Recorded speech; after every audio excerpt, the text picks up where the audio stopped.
Buenas tardes, queridos estudiantes. El día de hoy vamos a empezar con Kant. Seguimos con teorías del deber. Es decir, tenemos que dar una respuesta a cuál es el criterio de la obligación, cómo se determina lo que es obligatorio, qué obligaciones tengo para los demás, cómo se determina eso. Bien, esta es una temática, la del deber, y la O simboliza obligatorio, pero también tenemos que ver la cuestión del bien. Lógicamente, Kant cree que primero hay que aclarar, dilucidar qué es lo obligatorio y luego viene lo que es el bien. El bien está en función de lo obligatorio. Sí, gracias. ¿Número? 33. 23. Gracias. A ver. Ya.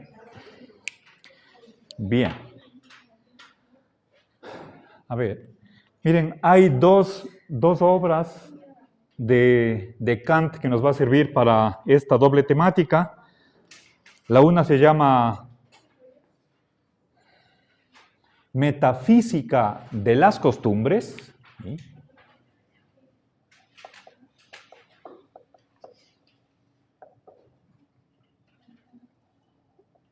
Y esto en inglés es morals. Y está utilizando mores. Mores es el plural de mos, ¿sí? Costumbres. Y el título del otro texto es simplemente Fundamentos de la metafísica de las costumbres. ¿Sí? Bien, por lo tanto, lo que va a hacer Kant es una filosofía moral, entendido moral como costumbres. ¿Sí? Entonces, si ese es el otro nombre para esta gran temática. En el texto de John Hospers tenemos 2 capítulos, 2 unidades dedicadas a Kant. ¿Sí? Bien, ahora quisiera hacer un recordatorio de lo que es el idealismo trascendental. ¿Sí? A ver, bueno.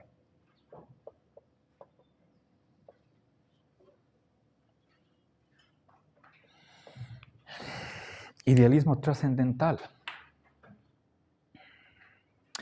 Kant cree que la base de la moral está aquí.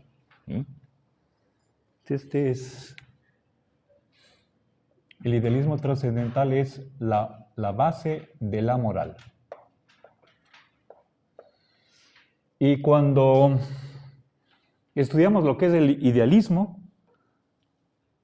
estamos en una metafísica o en una teoría del conocimiento, es decir, una concepción del ser y una concepción de lo que es el conocimiento. ¿Sí? Ser y conocimiento en los idealistas se unifican. Entonces voy a empezar por esto y que sirva como marco de referencia para luego, en base a ese encuadramiento, pasar a la moral, teniendo en cuenta que eso es lo que sostiene el propio Kant. ¿Sí? La metafísica como base de la acción correcta, la acción moral. Bien, en el transcurso de este par de unidades vamos a ver conceptos como, máxima, ley universal, ley tomado en el sentido no de la física, sino de la moral. ¿Sí? Ley universal, voluntad, razón, ser humano. ¿Sí? El imperativo categórico, ahí por lo menos unas 2 versiones en las que nos vamos a concentrar, posiblemente 3. Como algo secundario, veremos lo que es un deseo, qué papel juega la experiencia, las consecuencias, las intenciones.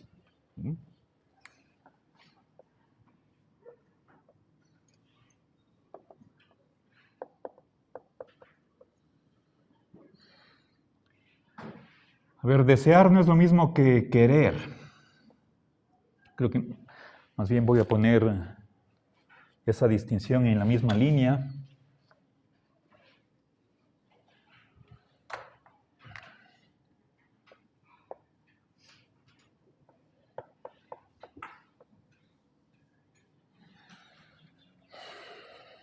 Bueno, está aquí la lista de conceptos clave al momento de exponer la filosofía moral kantiana. En el caso del idealismo trascendental, eso tiene otro conjunto de conceptos para tratar de entender. Seguramente vieron en filosofía moderna las grandes ideas de Kant, de su teoría de conocimiento. Entonces vamos a refrescar un poco la memoria. Voy a empezar por esto de aquí. ¿Sí? A ver, entonces necesitamos tener bien claro lo que es la diferencia entre númeno y fenómeno, entre las intuiciones de la sensibilidad, los conceptos de la razón, lo que es el mundo, la experiencia, lo que es el sujeto trascendental, el objeto trascendental, la diferencia entre pensar y conocer. A ver, entonces, diferencia entre fenómeno y númeno. Entre conocer y pensar.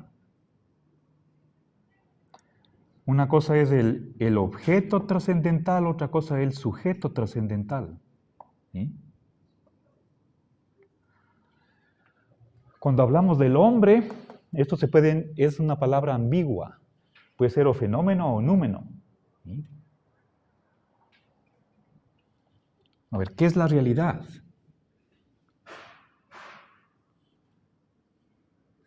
O experiencia.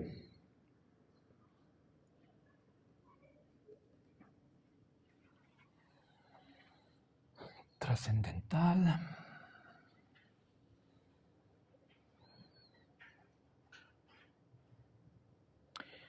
El uso correcto de las categorías.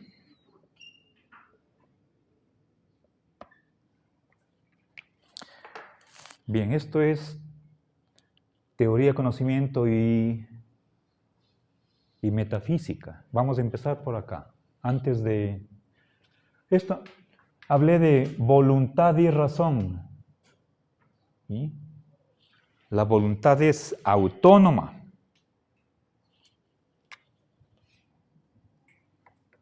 Esta palabra es técnica, hay que saber cómo la utiliza Kant.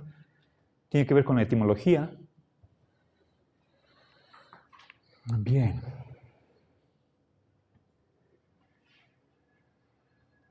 No vamos a confundir ley física con ley moral. ¿Sí? Esta era ley desde el punto de vista moral. ¿Sí? Bueno, ambas, máxima y la ley son morales.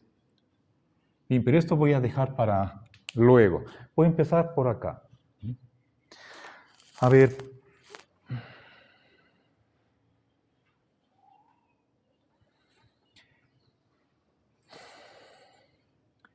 Empecemos con esta palabra trascendental. ¿Qué significa trascendental para Kant?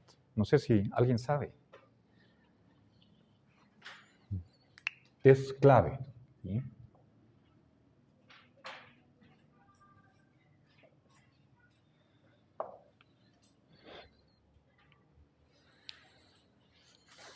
A ver, una de las preguntas que se hace Kant es ¿cómo es posible el conocimiento?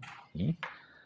Tanto lo trascendental es aquello que posibilita el conocimiento, ¿sí?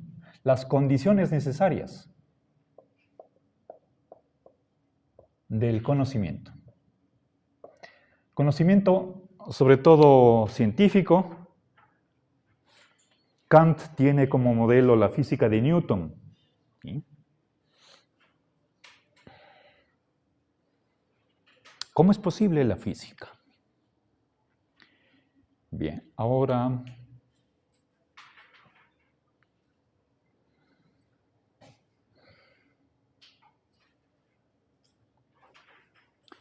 a ver, ¿y qué concepción tiene Kant de lo que es conocimiento?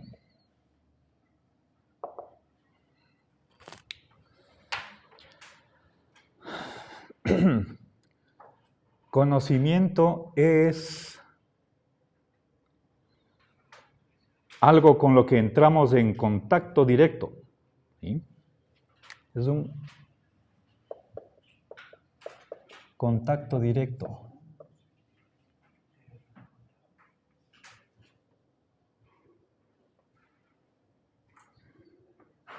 Ahora, no voy a escribir aquí entre sujeto y objeto. Ya voy a poner en dónde está cada uno. Pero en el centro, en el núcleo de lo que es el conocimiento está este contacto directo. Directo significa no mediado por nada. O sea, inmediato, por lo tanto, ¿sí?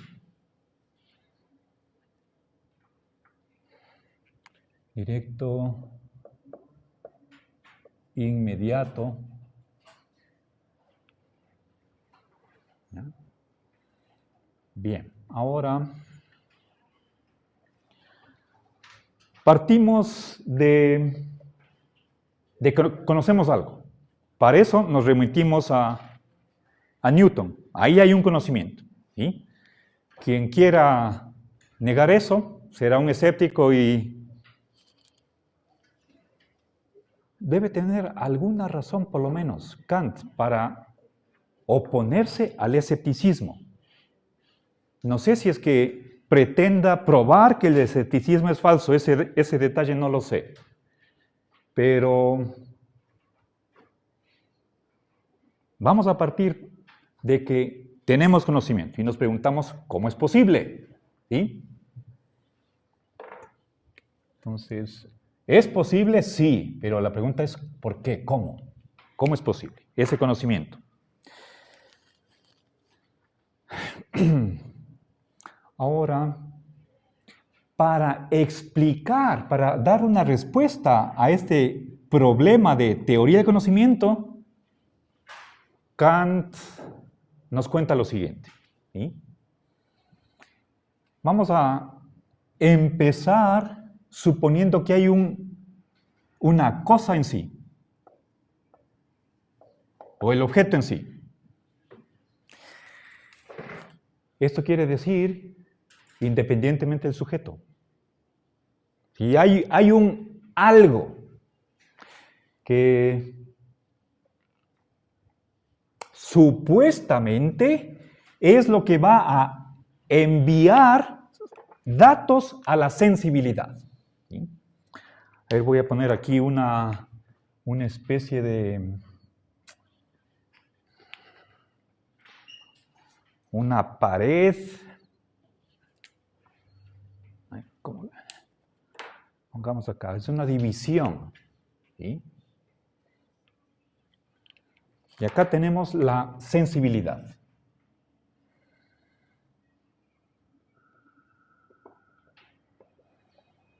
¿Sí? La información que nos aportan los sentidos, ¿sí? Por lo tanto, tenemos aquí sensaciones táctiles, visiones, audiciones, etc. ¿Sí? Bien, ahora aquí están los órganos de la sensibilidad. Eso es algo material, pero el que nosotros captemos cierta información a través de los sentidos, eso es algo cognitivo. Me estoy refiriendo a eso, ¿sí? Entonces, ¿de dónde surgen las visiones, las audiciones, las sensaciones táctiles? ¿De dónde surgen? ¿Cuál es el origen de ellos? Suponemos que es la cosa en sí, o si quieren, el mundo en sí, el que envía algo y que es captado por nuestro aparato sensorial. ¿Sí? Llamémosle eso datos de la sensibilidad. ¿Sí? Y recuerden, por favor, aquí la etimología de dato. Dato viene del verbo, en latín, del verbo dodas dare, el verbo dar. Entonces, a ver, si es que yo estoy tocando el pizarrón y noto que es liso, me estoy dando cuenta que es liso, veo que es blanco. ¿Cómo percibo eso? ¿Cómo es posible ese conocimiento táctil y visual? ¿Sí? Se postula que, es un postulado, que hay algo que me envía a mis órganos de los sentidos ciertos datos y estos son captados por mi aparato cognitivo. ¿Ok? Bien, ahora, pero fíjense, yo hice una distinción entre la textura lisa y el color blanco. Son dos cualidades, color y textura. Eso requiere conceptos del intelecto. O sea, la pura sensibilidad no hacen esa discriminación entre textura y color. Eso ya es algo de otra capacidad. Entonces, aquí viene otro sector de lo que es nuestro aparato cognitivo y aquí están los conceptos del entendimiento. Aquí están las categorías. Kant tiene su propia lista de categorías, él cree que en total son 12. Recuerden, para Aristóteles había 10. Kant trata de ser sistemático y llega a la conclusión de que hay 12 categorías, 3 en 4 grupos. ¿Sí? Está en la crítica de la razón pura. Ahora, estas categorías se aplican válidamente solo a lo que le aporta la sensibilidad. ¿Sí? Bien, entonces, fíjense, hasta aquí tenemos como 3 niveles, ¿sí? Y 2 relaciones. Ahora, cuando, a ver, en vez de esta rayita voy a poner el signo más, ¿sí? Para dar la idea de que colaboran la sensibilidad y el entendimiento y de la cooperación de esta capacidad sensible y la intelectual, de ahí resulta, ¿sí?, como producto, el conocimiento. ¿Sí? ¿Ok? Y ese conocimiento es lo que se llama el fenómeno. ¿Sí? Fenómeno que en griego significa lo que se me aparece. Las apariencias, lo que yo veo. ¿Sí? Pero este fenómeno no es lo mismo que la cosa en sí. Esto es producido, este fenómeno es producido por el sujeto, por la intervención de la sensibilidad más el entendimiento. Ahí tenemos esto. Y para contraponer esto que es conocido por el sujeto con la cosa en sí, a esta la llama númeno. que en griego significa pensado. ¿Sí? Lo pensado. Y ojo, fíjense, aquí dije, no es lo mismo pensar que conocer. El conocimiento es la conjunción de experiencia sensible más conceptos del entendimiento. Pero estos conceptos, ¿sí? Aquí está, por ejemplo, dentro de las 12 categorías, las que nos interesan son la de existencia, la de sustancia, la de causa. ¿Sí? Hay 9 más. Estas categorías, obviamente tienen que estar aquí cualidad, cantidad. ¿Sí? Lo de textura lisa, color blanco, eso es cualidad, es una de las categorías. ¿Sí? Okay. Estas categorías trabajan correctamente solo si es que se aplican a los datos de la sensibilidad. Y la sensibilidad está trabajando supuestamente con lo que le envía la cosa en sí. ¿Sí? Pensemos, por ejemplo, en la visión. ¿Sí? Tenemos una fuente de luz, las lámparas. Sabemos que las lámparas emiten unas ondas, nos quieren unas partículas que chocan con esta superficie, rebotan y impactan nuestra retina. ¿Sí? En la retina se forma una imagen y luego es transmitida al cerebro. ¿Ok? Bueno, ahora, para Kant, ¿dónde está el mundo exterior? ¿Sí? Hasta aquí cierro, pongo otro límite con este color morado y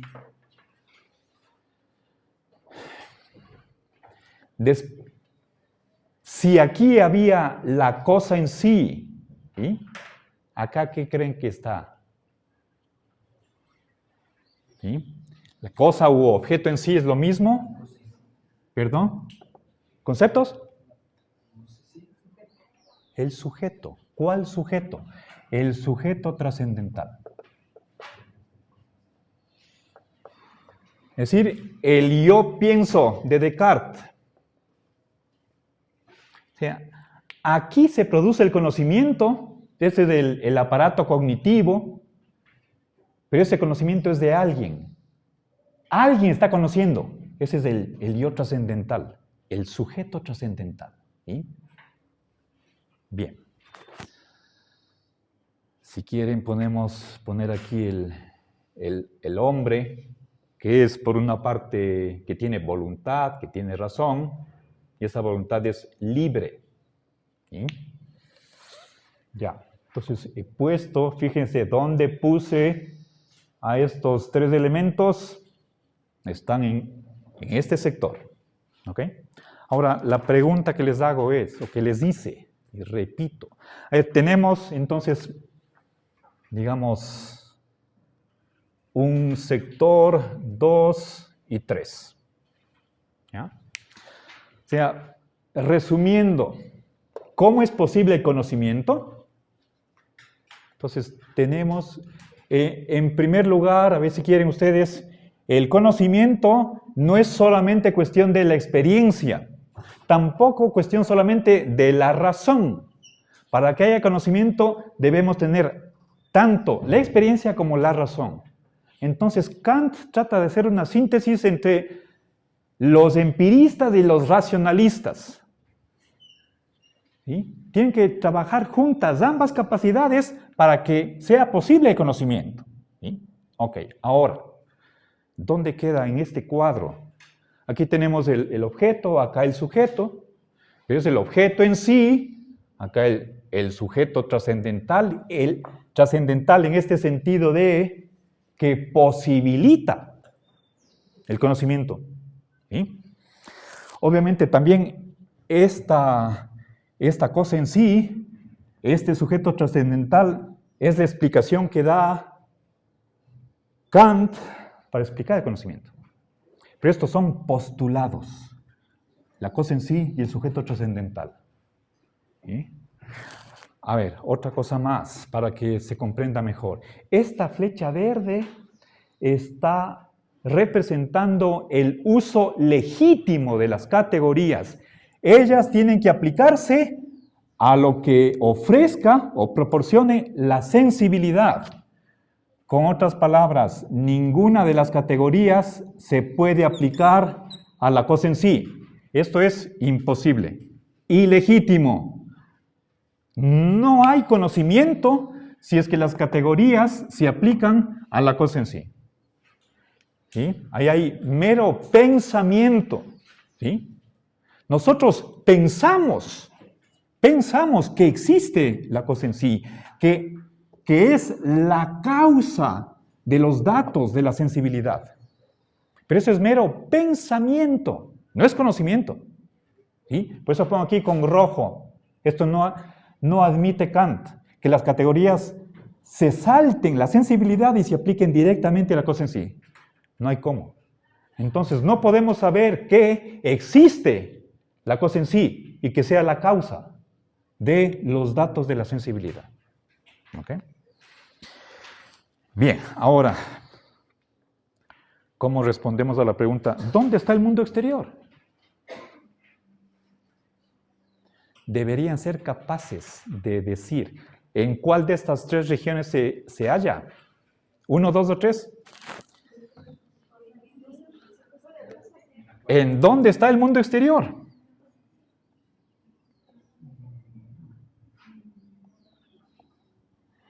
Piensen un poquito. ¿No? Está en una de esas tres.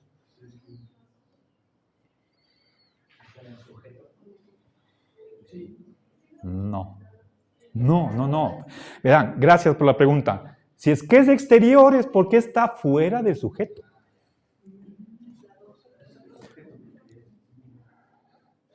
La 2. ¿Quién dice 1?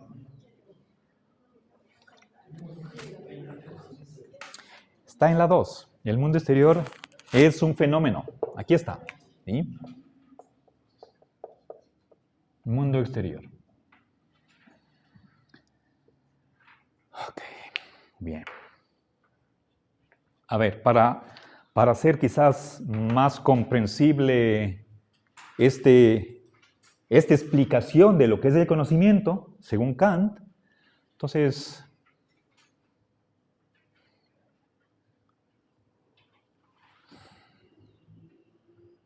veamos. A ver, verán, cuando nos hacemos una, por favor, miren al pizarrón, ¿sí? Este es un objeto, lo estoy tocando. Ahora, obviamente estoy simplificando, ¿sí? Por razones pedagógicas. Hay todo un libro entero para explicar esto. Y no me he referido a la totalidad de la crítica de la razón pura, sino lo nuclear que necesito. ¿Ya? Bien, ahora, ¿les parece esto extraño? Que el mundo exterior esté aquí y no acá. ¿Sí? Estamos en idealismo. ¿Sí? Verán, si empezamos con... Si dejando por un momento este esquema kantiano y simplemente nos ponemos a hacer la pregunta filosófica de ¿conocemos el mundo tal como es en sí mismo? Entonces, ejemplifiquemos en el caso de este pizarrón, que está aquí en la pared. Recuerden cómo definimos conocimiento. Conocimiento es un contacto directo. ¿Conocemos el pizarrón? ¿Sí o no? Ya. ¿El pizarrón del aula de séptimo ciclo? Ya. Ahora, olvidémonos de Kant por un momento, para ver si logramos entender a él. ¿Sí? A ver, entonces, si decimos que conocemos este pizarrón que está en la pared, ¿quiere decir que tenemos contacto directo con el pizarrón? ¿O a través de una imagen? ¿O a través de un razonamiento? Los racionalistas dirán, razono, llego a una conclusión, pongo dos premisas y ahí saco la conclusión, por lo tanto el pizarrón existe y lo conozco. El empirista dirá, lo veo y lo toco. Ahora, ¿ustedes qué creen? Algunos me dijeron que sí conocemos el pizarrón, en este sentido, de que entramos en contacto directo con él, o a través de una imagen. Ya, eso es realismo directo. ¿Ya? Eso no es Locke, por ejemplo. Locke es realista indirecto. Sí conocemos el pizarrón, pero a través de una imagen. Eso es realismo indirecto. Lo que tenemos presente en nuestra mente es una imagen, según Locke. A partir de esa imagen, me pregunto, ¿cuál es la causa de esa imagen? La respuesta de Locke es, tiene que haber algo fuera del sujeto que sea la causa de esa imagen, de ese fenómeno. Kant está en contra de eso. No podemos saber. Berkeley, antes de Kant, no podemos saber que haya algo fuera de la mente que sea la causa de estos datos de la sensibilidad. Ahora, si ustedes creen que lo que tengo, aquello con lo que entro en contacto directo en mi mente, la mente, si quieren ustedes, ¿dónde está la mente? Acá. La mente está acá. Si quieren ustedes, pongámosle un hombrecito. ¿Con qué le dibujo? Pongamos el sujeto trascendental. ¿Sí? Estas son como una película que está viendo este señor. ¿Ya? Sujeto trascendental está acá. Ahora,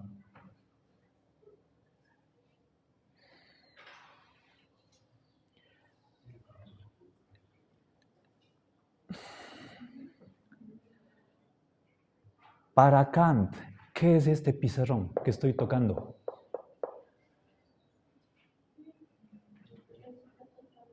Para Kant, es un mero fenómeno, ni más ni menos. El pizarrón no está acá. O si quieren ustedes,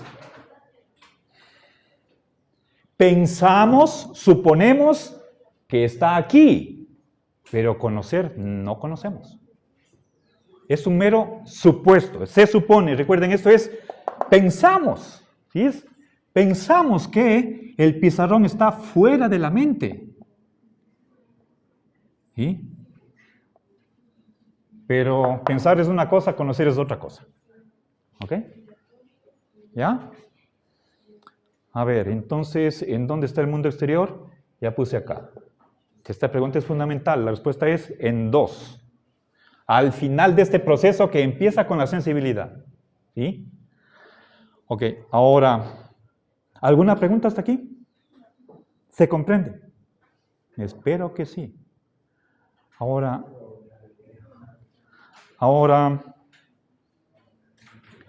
¿sí? ¿Perdón? En un sentido sí. Como fenómeno, el ser humano está aquí, en el mundo exterior.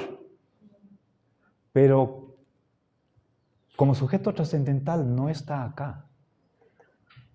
Esto también es sujeto numénico, sujeto pensado. Ahora, ¿alguna otra pregunta? Verán, ahora...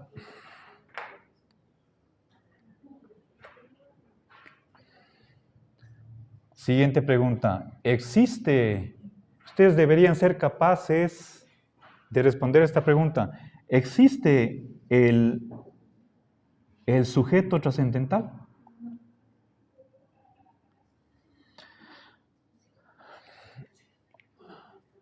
Ya sabemos dónde está. Está en la sección 3. Pero, fíjense, la existencia es una de las 12 categorías del entendimiento. Y para que ellas nos den conocimiento, tienen que operar sobre la sensibilidad. Pero así como puse una flecha roja de que ninguna de las categorías se pueden aplicar a la cosa en sí, tampoco ellas se pueden aplicar al sujeto trascendental. No hay cómo. No sé. No sabemos, no tenemos conocimiento de que existe el sujeto trascendental. Y sea, por lo tanto, una de las causas del conocimiento. Una causa necesaria del conocimiento. Entonces, esto también es un mero postulado. Son postulados que necesitamos para explicar cómo surge el conocimiento.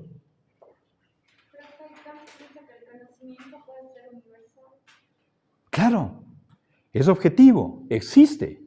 Y después de eso vamos a trasladar a la ética. También Kant quiere demostrar que la ética es objetiva, no depende del sujeto. Ese es el imperativo categórico, ya vamos a ver. ¿Sí? A ver, entonces... Si el conocimiento es universal, ¿por qué no pueden estar afirmando el sujeto trascendental?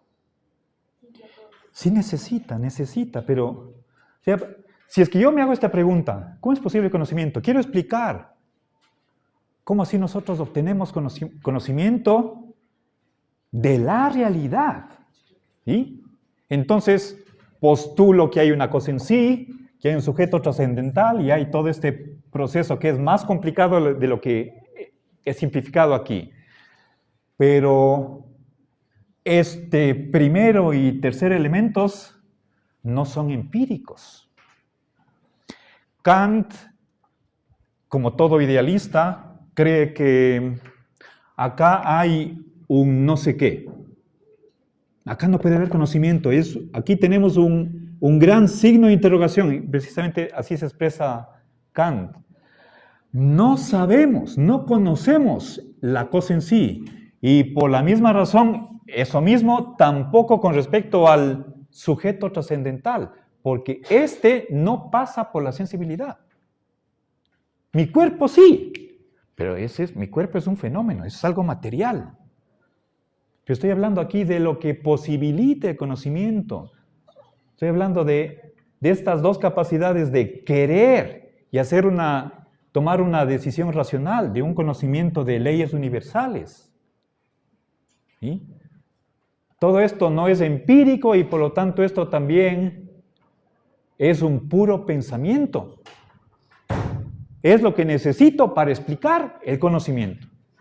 Pero toda esta teoría no es conocimiento, es un pensamiento, una explicación de conocimiento. ¿Sí? ¿Ok? Bien, entonces existe, no sabemos. Es un postulado. ¿Sí?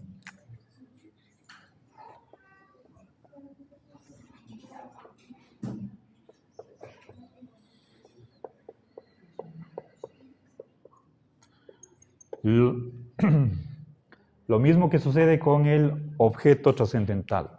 ¿Sí? Entonces, hay conocimiento, pero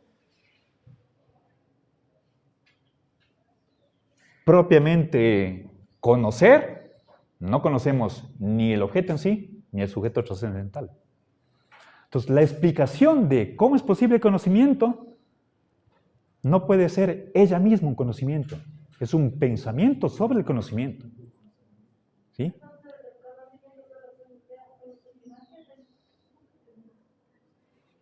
Las imágenes están acá, son fenómenos. Y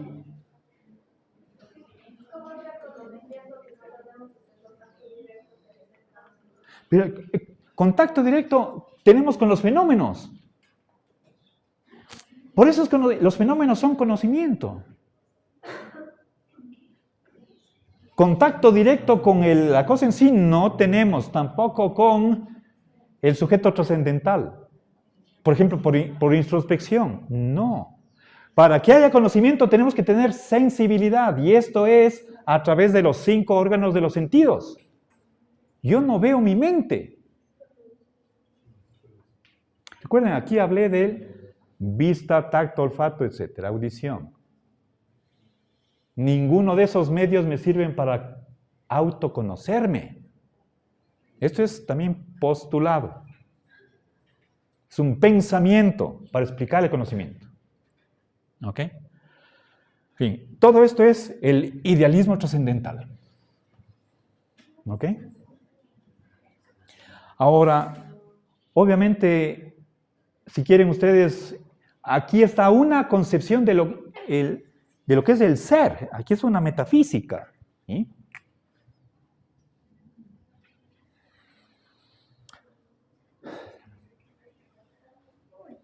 Sin querer, ¿sí? La explicación del conocimiento es también la explicación del ser. La teoría del conocimiento es inseparable de la metafísica. Obviamente estamos de un idealismo. Y ahora entonces, dentro de este esquema, fíjense, ahora vamos a ver cuál es la metafísica de las costumbres.